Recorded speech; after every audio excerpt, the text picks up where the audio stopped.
അപ്പൊ നമ്മളിത് ജയനഗർ പോകുന്നതിന്റെ ഒരു കുഞ്ഞു വ്ളോഗാണ്. അതിന് വേണ്ടി എന്റെ ചാനൽ ആദ്യമായിട്ട് കാണുന്നെങ്കിൽ ഒന്ന് സബ്സ്ക്രൈബ് ചെയ്ത് സപ്പോർട്ട് ചെയ്യണേ. അപ്പം ഞാനും വിനുവും ചേച്ചിയും ചേട്ടനും ഒക്കെ ആയിട്ടാണ് നമ്മള് ജയനഗർ പോകുന്നത്. ഒരു കുഞ്ഞു ഷോപ്പിംഗ് വീഡിയോ ആണ്. അപ്പൊ ഇനി പോകുന്ന വഴി കാണാം. ഹലോ ഗൈസ് പറ. ഹലോ ഗൈസ് പറ. No.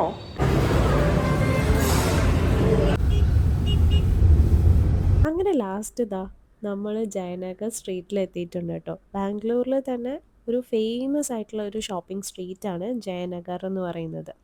ആദ്യം നമ്മൾ കണ്ടപ്പോൾ ദേ ഇത്രയും സാധനങ്ങൾ മാത്രമാണോ അതോ ഇത്രയും ഷോപ്പ് മാത്രമാണോ ഉള്ളതെന്ന് ചിന്തിച്ചു കേട്ടോ. പക്ഷെ അല്ല, ഇതിൻ്റെ അകത്തോട്ട് കയറി കഴിഞ്ഞാൽ സൈഡിലൊരു വഴിയുണ്ട്. ആ വഴി കൂടെ കയറി കഴിഞ്ഞാൽ ഇഷ്ടംമാതിരി ഷോപ്സും ഒരുപാട് കടകളുണ്ട് കേട്ടോ. അപ്പോൾ ആദ്യം തന്നെ സിയയ്ക്ക് ഒരു ഷൂ മേടിച്ചു. കാര്യം പുള്ളിക്കാരത്തേക്കും എന്താ ഗ്ലിറ്ററിങ് ഷൂസ് വേണമെന്ന് പറഞ്ഞിട്ട് അത് മേടിച്ചായിരുന്നേ. പിന്നെ ഇതിനൊക്കെ മുന്നേ നമ്മൾ ചായയും കോഫിയൊക്കെ കുടിച്ചിട്ടാണ് നമ്മുടെ ഷോപ്പിംഗ് സ്റ്റാർട്ട് ചെയ്തത്. നമ്മൾ പോയ സമയത്ത് അത്യാവശ്യം ഷോപ്പുകൾ ഓപ്പൺ ചെയ്ത് വരുന്ന സമയമായിരുന്നു. അപ്പം തിരക്ക് അത്യാവശ്യം കുറവായിരുന്നു. പക്ഷേ എന്നാൽ ഷോപ്പുകളൊക്കെ ജസ്റ്റ് ഇങ്ങനെ ഓപ്പൺ ആക്കി എല്ലാം സെറ്റ് ചെയ്ത് വരുന്ന ടൈമായിരുന്നു കേട്ടോ. അങ്ങനെ ആദ്യം നമ്മൾ കുറച്ച് ജ്വല്ലറിയും കാര്യങ്ങളും അങ്ങനെയൊക്കെ കുറേ നോക്കി.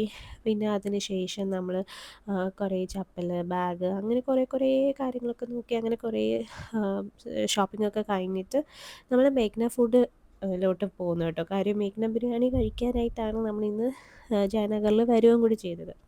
അപ്പോൾ അതും കൂടി നമ്മുടെ പ്ലാനിലുണ്ടായിരുന്നു. അടിപൊളി ബിരിയാണിയാണ്. ബാംഗ്ലൂർ പോകുന്നുണ്ടെങ്കിൽ നിങ്ങൾ എവിടെന്നെങ്കിലും ഈ ഒരു ബിരിയാണി ട്രൈ ചെയ്യണം കേട്ടോ. അത്രയും അടിപൊളിയാണ്. ആം, ഭയങ്കര ടേസ്റ്റാണ് കേട്ടോ. കാര്യം ഓവർ ഹൈപ്പ് വരുന്നതല്ല, പക്ഷേ ഭയങ്കര ടേസ്റ്റായിരുന്നു. ഷോപ്പിങ്ങിൻ്റെ തിരക്കിൽ ഞാൻ ശരിക്കും പറഞ്ഞാൽ കുറേ വീഡിയോസ് എടുക്കാൻ വിട്ടുപോയി കേട്ടോ. അതുകൊണ്ട് ഇതിൽ കുറേ നമ്മൾ ഈ ഷോപ്പിംഗ് ചെയ്യുന്ന വീഡിയോസ് കുറേ മിസ് ചെയ്തിട്ടുണ്ടേ. അത് കഴിഞ്ഞ് നമ്മൾ നേരെ പോയത് എനിക്ക് തോന്നുന്നു ഫോറം മോളിലോട്ടാണെന്ന് തോന്നുന്നു പോയത്. അവിടെ ചെന്നിട്ട് നമ്മളിങ്ങനെ എന്താ ഒരു ബേക്കറിയിലോട്ട് പോകണമെന്ന് വിചാരിച്ചിട്ടാണ് ശരിക്കും വന്നത്.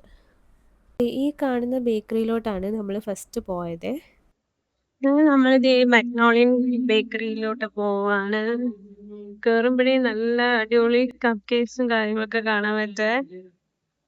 ഭയങ്കര ഭംഗിയാണ്, നല്ല സ്മെല്ലുമാണ് ഇവിടെ. ഇവിടുന്ന് നമ്മൾ മേടിച്ചത് ഒരു ഓറഞ്ച് കേക്കാണ് കേട്ടോ. നല്ല ടേസ്റ്റായിരുന്നു.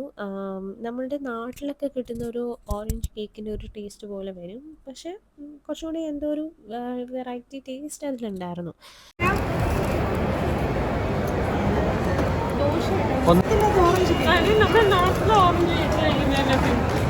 നമ്മൾ കേക്കൊക്കെ കഴിച്ച് ഫിനിഷ് ചെയ്തിട്ട് നേരെ പോയത് സ്റ്റാർബക്സിലോട്ടാണ്. സ്റ്റാർബക്സിൽ നിന്ന് നമ്മൾ മേടിച്ചത് ഏതാണെന്നറിയോ? മാച്ച ലാറ്റയാണ് മേടിച്ചത്. കാര്യം എനിക്കത് പേഴ്സണലി ഭയങ്കര ഇഷ്ടമുള്ള ഒരു സംഭവമാണ് കേട്ടോ. കാര്യം ഞാൻ ഈ ടീ ലവറോ കോഫി ലവറോ ഒന്നുമല്ല. വല്ലപ്പോഴും കോഫി കുടിച്ചാലായി. എനിക്ക് ഡെയിലി റൂട്ടീനിൽ ഈ ടീ കുടിക്കണം, കോഫി കുടിക്കണം അങ്ങനത്തെ റൂട്ടീൻസ് ഒന്നുമില്ല. പക്ഷേ എന്നോ ഒരു ദിവസം ഞാൻ ഈ മാച്ച ലാറ്റെ ട്രൈ ചെയ്തപ്പോൾ എനിക്ക് ഭയങ്കരമായിട്ട് ഇഷ്ടമായി. അങ്ങനെ നമ്മൾ അവിടെ പോയിട്ട് ഒരു മാച്ച ലാറ്റെ മേടിച്ചു. എല്ലാവരും കൂടെ കുടിച്ചിട്ട് നമ്മൾ പിന്നെ നേരെ പോയത് അവിടുത്തെ ലുലു ഹൈപ്പർ മാർക്കറ്റിലായിരുന്നു കേട്ടോ. അവിടെ ലുലുവിൻ്റെ ഹൈപ്പർ മാർക്കറ്റ് ഉണ്ടായിരുന്നു. സെയിം നമ്മുടെ നാട്ടിലത്തെ സെയിം തന്നെയാണ്. ലുലുവിൽ വന്നേക്കാം. ലുലുവിൽ അല്ല, ലുലു ഹൈപ്പർ മാർക്കറ്റ് നമ്മള് ഫോറം മോളില് നമ്മള് ലുലു ഹൈപ്പർ മാർക്കറ്റിൽ കയറി. നമ്മുടെ നാട്ടിലത്തെ പോലെ അത്രയും റേറ്റ്. അങ്ങനെ ഒരു അടിപൊളി ഷോപ്പിംഗ് ഒക്കെ കഴിഞ്ഞിട്ട് നമ്മളിതേ മോളിൽ നിന്നൊക്കെ ഇറങ്ങാണ് കേട്ടോ.